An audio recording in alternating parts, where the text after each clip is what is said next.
In my last film, I travelled to Colombia to talk to Venezuelans who had fled the country. And it's almost like we've got the world split in two. You've got like part of the world is based on democracy and part is based on dictators. And it's sad to watch, yeah. I spoke to expats young and old. This is our fight. Democracy, freedom. People living on the streets. It's okay, yeah? And those using Bitcoin to survive hyperinflation. Bitcoin, usted no puede decir, voy a imprimir 23 millones de Bitcoin hoy. No. Solamente el límite está hasta 21 millones. And I came up close to the border, where Maduro's troops had eyes on us. Now we head to Caracas, the capital of Venezuela, one of the world's most corrupt and dangerous countries. Which also means another flight. Yeah, I really hate flying. And I hate flying. And now we have the coronavirus to think about. What are you more scared of, flying or coronavirus? Flying.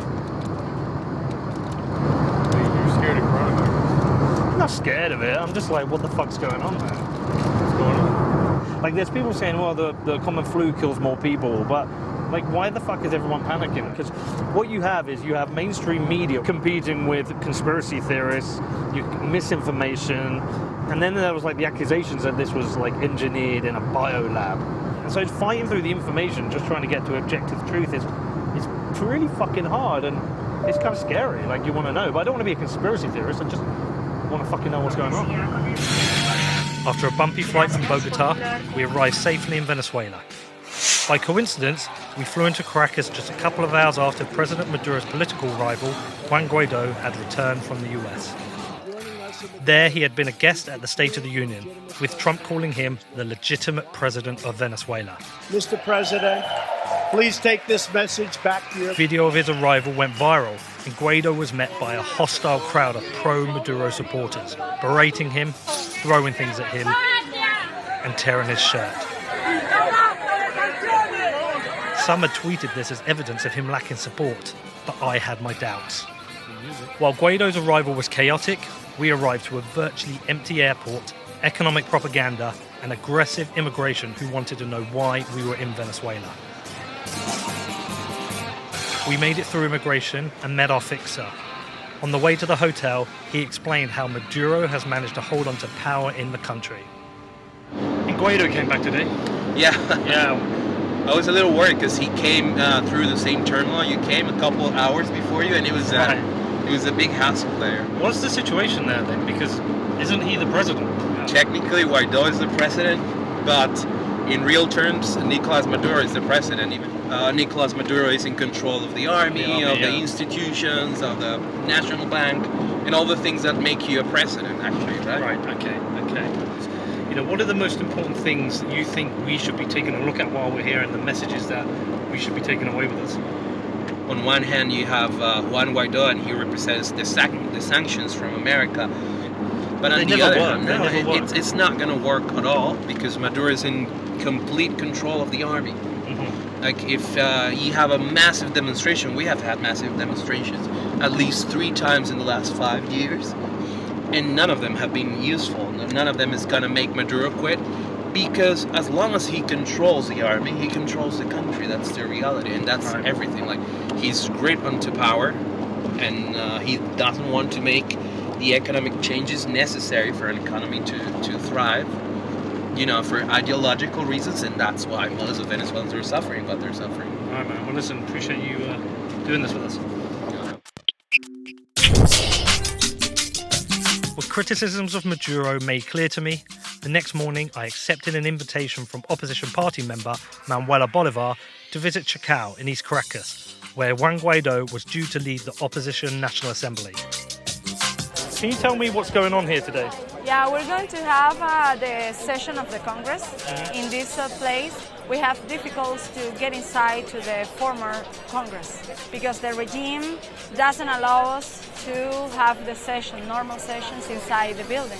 What would you like to see from the international community? What would you like to see from America? What would you like to see from Europe? What specific things do you want to do? More pressure. We are democratic people that are asking free elections. Obviously, Guaido has been promising the people that he will get rid of Maduro. It hasn't happened yet.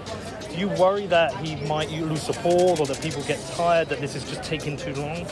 It's taking time, yes, it's taking time, but we cannot lose the faith that we lose Venezuela, because if in that moment you quit, the regime is winning, you know? We have to believe. It's hard, it's difficult, but we have to believe that we're going to break this and we're going to be a national and democratic state. For Guaido to maintain support, he needs pressure from the international community. But who is telling this story? Maduro's war against the free press has seen foreign journalists deported, and local journalists have been attacked, arrested, and even murdered. Aware of these threats, we left most of our equipment in Bogota. We travelled to Caracas with only an iPhone and a camera. Brian Ellsworth, a Reuters correspondent, has been here for 17 years and has seen firsthand how the mix of internal and external economic pressures have affected Venezuela.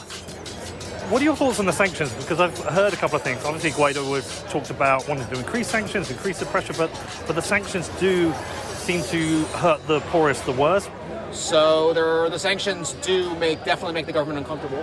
What I can definitely say is the sanctions have not either bankrupted the government or forced a change in government. But it's ineffective in terms of regime change. So now the situation is almost the reverse, is that the government is giving up trying to control the economy, and now it's the United States trying to control Venezuela's economy. Maduro, in the last 6 months or so, has pulled the plug on a lot of the really draconian socialist regulations that were including price controls and currency controls. So the country is living a strange sort of capitalist bubble that has kind of sprung up out of nowhere. All of a sudden people are just doing whatever they want. Right. So he continues to have the support of the military, which is ultimately the arbiter, unfortunately, in these instances. And he also continues to have support from countries like China and Russia, who are in something of kind of a proxy battle with the United States for sort of who runs the country. They felt a mix of tension and excitement for the arrival of Guaido, the man who promised change in Venezuela but has struggled to deliver it. Guaido has mixed support. While some consider him the rightful president of Venezuela, there are others who accuse him of leading a US-backed coup. As journalists jostled for attention, I managed to put one question to him. What do you got to say? I'm good. Give him one message. What do you want people to know about what's happening in Venezuela? In Venezuela, it's struggling. Our people is struggling for our democracy, for our freedom, for recovery, our dignity, our normality against our brutal regime. We are in the street. We are with our people. We are with the students' movements. The unions are to claim for his rights. As the meeting of Congress got underway, I couldn't help but wonder why the square was not packed with supporters. I'd seen footage of mass protests, but here in the square there were less than 1,000 people. Was this a sign that Guaido is losing support? Regardless, he had strong words for the Maduro regime. Se abre la sesión. Dado que persiste el secuestro del Palacio Federal Legislativo de manera inconstitucional y criminal por las Fuerzas Armadas en complicidad con grupos paramilitares terroristas. We're here now at the start of Congress. They are, am I correct, they are declaring the Maduro government paramilitary, mafia, illegitimate government. Yeah, basically they're holding this meeting here at the square because the country has been kidnapped by paramilitary force, they say. Debe ser transparente y de cara al pueblo. Enfrentamos una dictadura, pero con prácticas correctas de cara a lo que va a ser una transición real a la democracia, fortalecer instituciones, a pesar de las quieren destruir. Mientras algunos destruyen, aquí se construye. Mientras algunos amenazan y atacan, aquí hacemos propuestas de solución a nuestra gente y ese es el compromiso que tenemos con el continente. Muchas gracias al equipo que preparó tanto el informe como la designación del Contralor Especial. Y me reconocen como presidente legítimo de nuestra amada Venezuela. Gracias, señor presidente.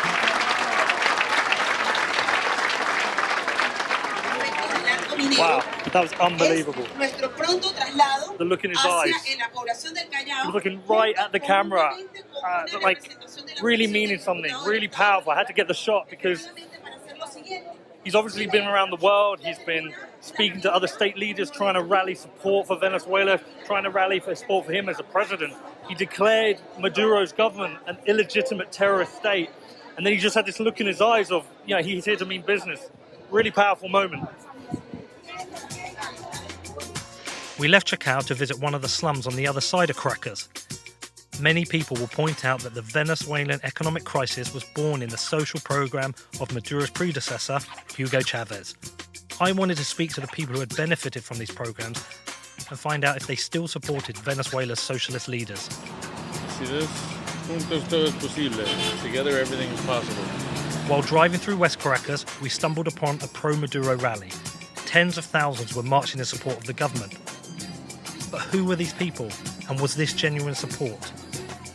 Or were these people forced to show support because their jobs, education, and access to food depend on it? It's a youth day, but these are all pro-Maduro.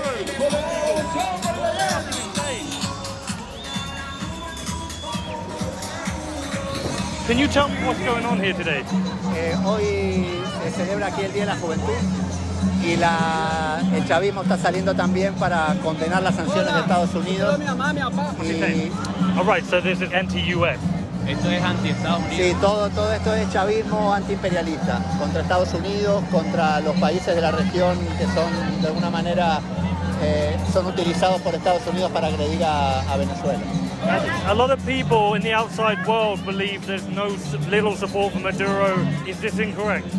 Sí, están equivocados. Hay mucha gente que apoya, seguramente mucha menos producto de las sanciones, de los problemas sociales, de la crisis, mucho menos que hace algunos años, mucho menos que con Chávez. Pero todavía tiene un apoyo que es decisivo para cualquier decisión que se tome contra Venezuela. What's your name? José Rojas. José Rojas. Where I am in the outside world, there is a belief that Maduro has no support, that he is a dictator. Is this a misconception? What's going on here? No. Dictator for nothing. No. No. Mira, todo lo que hablan de dictadura, eso es falso completamente. In this country, the democracy is total. Dictatorial, no.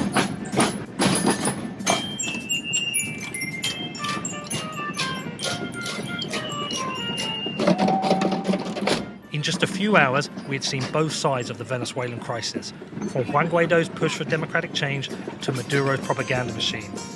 And as we headed to the slums to find out what life is like for the poorest in the country, we saw pro-government graffiti everywhere.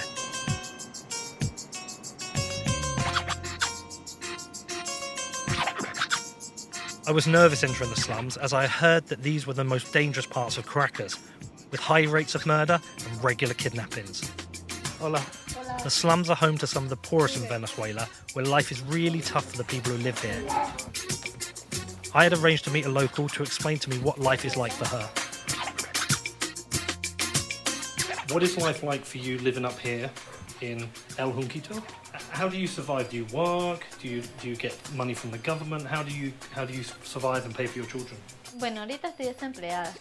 He estado sobreviviendo con los bonos, ahorita con el PET, pero es como que no lo tuviera porque igualito lo tengo ahí, no he podido hacer nada, he hecho 1001 formas, hasta ahorita que me dieron otra opción de que hay hasta una casa de cambio donde puedo subastar los petros para poder gastarlo, pero hasta ahorita no he podido hacer nada. Okay, so are you pro-Maduro or pro-Guaido? Like politically, who do you support? Ahorita no apoyo a nadie, ahorita nada más me apoyo yo sola porque ya uno no sabe si está del lado de Guaidó o de Maduro. Pero a decir verdad, prefiero estar del lado de Guaidó porque ya Maduro nos tiene rebasados. Que se ponga cualquiera y menos Maduro. How have you seen Venezuela change over the last 10 years and how has that been for you? Bueno, personalmente he tenido una experiencia sumamente, un cambio radical y ha cambiado tantas etapas como lo que es con respecto a la comida, con respecto a su ropa, con respecto a todo, cada año se me hace sumamente más difícil, porque ya no hay empleo, o sea, es demasiado, y ahorita pueden haber miles de empleos, pero con un sueldo mínimo nada más no vives, simplemente en pasajes se te va el sueldo mínimo, y ahorita cada vez la crisis va peor, porque pueden haber muchas cosas, pero ya la inflación nos comió prácticamente al venezolano.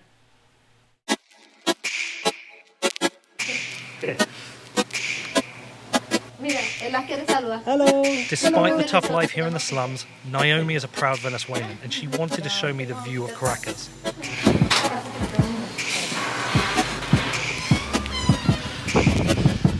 Wow. So we can see the whole of Caracas from here. Yeah, look. Jesus, it's beautiful though. Like the mountains, the city. It's beautiful. It really is beautiful.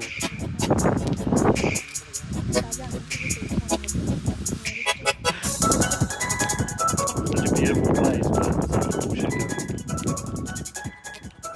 We took in the view of Caracas before driving the length of the valley back over to the east of the city, a world away from here. We didn't get far out of the slums before the cops had pulled us over. You saw them? They wanted to know what we were doing, and they had threatened us with arrest if we were making any anti-government content. What they did raise is that if they check our cameras and find that if there's anything that is anti-government, any anti-government messages that we take out of Venezuela, then we could end up being arrested. A little bit fucking nervous. Tried to be nice and get him on side, but yeah, that was kind of a little bit scary. It was a bit scary, but this highlighted for me how the Maduro regime controls a country through fear. East Caracas is a strange contrast to the propaganda in the west of the city. Murals of Chavez and Maduro are replaced by posters for beer, banks, fashion, McDonald's, and even crypto exchanges. In fact, I'd heard so many stories of how Bitcoin was helping Venezuelans, I agreed to meet 2 Bitcoin miners to find out more. So the reason the whole journey started, I've ended up in Venezuela, is because of Bitcoin. We always hear about how Venezuela is a great opportunity for Bitcoin. People are using here to avoid the effects of hyperinflation. But, you know, is the message true? What is the use case? Are people using it? You know, there are a couple of people I've been talking to online about this, and as soon as I came to Venezuela, they're like, you got to meet me, you got to talk about this. So here we are, man. Have you? Hey, nice to meet you. Hi. Hi, nice to meet you, man. It's Adam. Adam, Peter, nice to meet you, man. Nice to meet Thank you. So you're going to tell me what's going on with Bitcoin here, right? Yeah. All right, cool. Nice to meet you.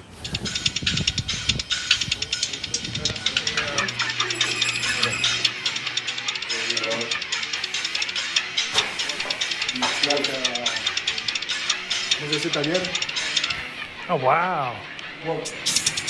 So, is there any risk of this being confiscated by the government? Not now. Not now, but there was before, right? There was before. Yeah, there was before. Also, I have very trouble with the police. And you got good cheap power here, right? Yeah. Yeah, good place almost to mine. Free, Almost free. Yeah. Wow, that's pretty cool. Are they all dead machines or something? No, that's actually good machine. We are a 4 years miner now. Okay. And we're fixing the mine. This is our workshop. Okay. All right. And where are you getting your ASICs from? I'm from Miami. And you've got no risk of people coming to steal it? Because that happened historically, right? Yeah, to steal it, we always have this risk. Okay. But with the police, right now it's quiet. Okay. And then you've got a bunch already running, which is cool. I got 8 mining rigs and mining Ethereum is where I got my food. Okay. We keep Bitcoin as a store of value, and then we change it to bolivars or dollars, Okay. what we need in the moment. Can we go through and have a look at the other place? Yeah, of course. All right, cool. This is our office. All right. Look at this place. It's awesome. Yeah, man. I love it. So what else do you do in here? Yeah, we're an internet service provider. Okay. We provide internet.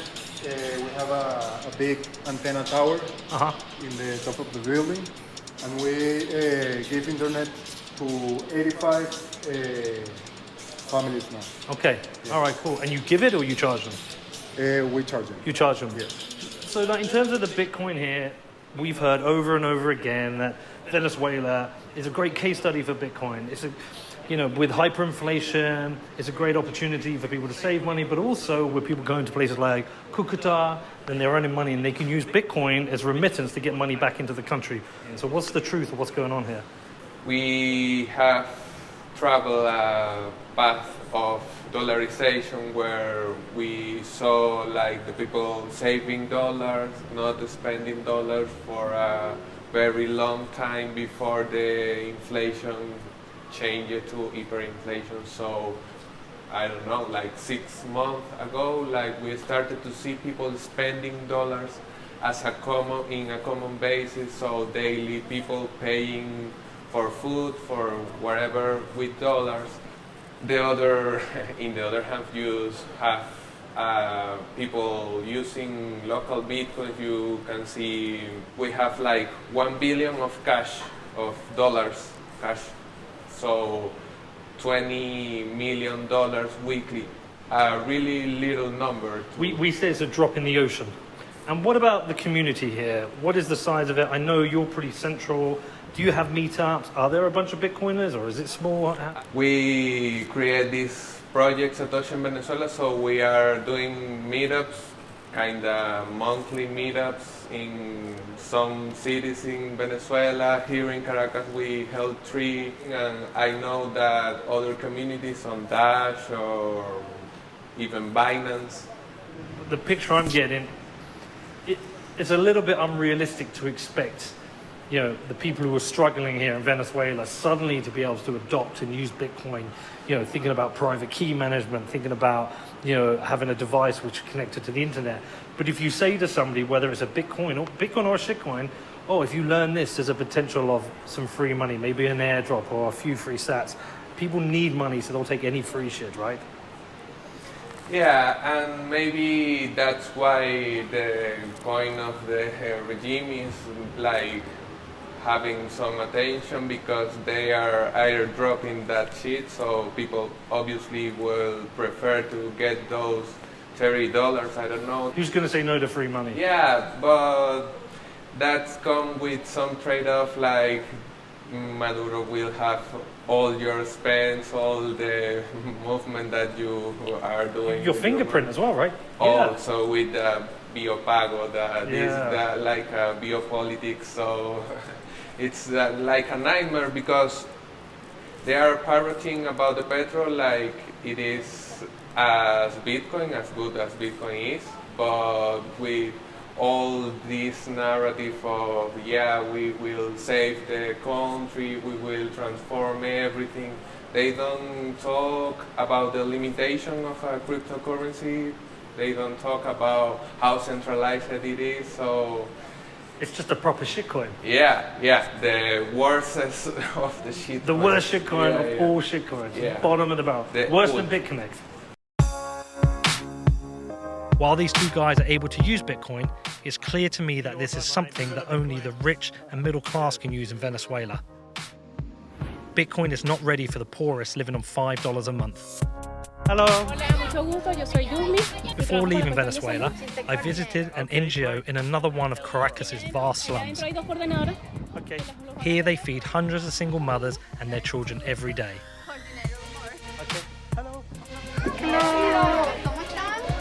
Hello.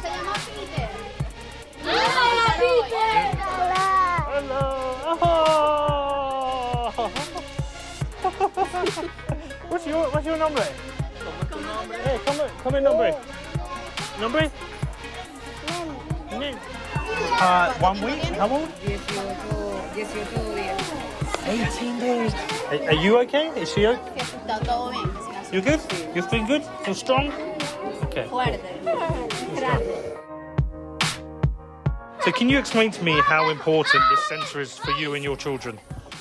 Bueno, este comedor es muy importante para la comida porque ayuda mucho respecto a la situación del país, ayuda mucho a muchos niños, a muchas madres. You know, Venezuela seems to have changed a lot over the last 10 years. What do you make of Venezuela today? Bueno, de la situación actual, yo opino que realmente estamos mal por la inflación, todo sale muy caro. Es difícil conseguir trabajo, difícil, o sea, el trabajo que tenemos, el sueldo mínimo no alcanza para comprar nada. Can we go back in? Vamos para rezar, por favor. This is an amazing group of people. Now they're gonna pray. They're gonna pray. Okay. They're gonna pray. Before they eat, they always, every day, pray. They pray, okay. Is it tiring? Is it emotionally difficult? How do you keep your strength doing all this every day? Bueno, emocionalmente me siento muy bien haciendo esta labor. ¿Por qué? Porque una persona cuando quiere hacer las cosas de corazón las hace. Y no todo el mundo tiene la voluntad de hacer las cosas de corazón. Aquí la situación país afecta porque aquí nos cuesta conseguir el gas y el agua. Y el gas y el agua son cosas principales para mantener un comedor. Aquí los venezolanos somos muy pilas y somos muy emprendedores. De verdad que sí. Lastimosamente. De verdad que sí. You know when you can feel it, like it's making me emotional, and I didn't understand it. I spent time with the manager of the operation, and whilst I don't speak Spanish, I could sense from her how hard life is from how she spoke. Come here. With limited resources, I could only wonder how many people they are unable to help.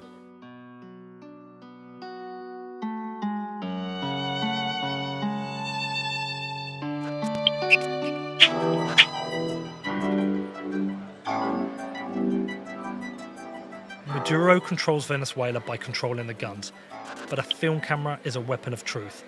Free elections and a free press are the basis of any civil society, as they allow questions to be asked of those who govern and hold them to account for their failures.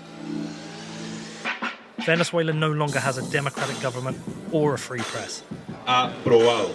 Maduro is a ruthless leader, and he has ignored the cries of his people, dragging the country into a humanitarian crisis.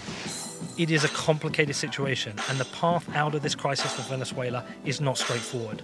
But what is clear to me is that wherever I travel, the same problems are appearing. Inequality and corruption is driving political unrest, and with political unrest always comes individual human suffering.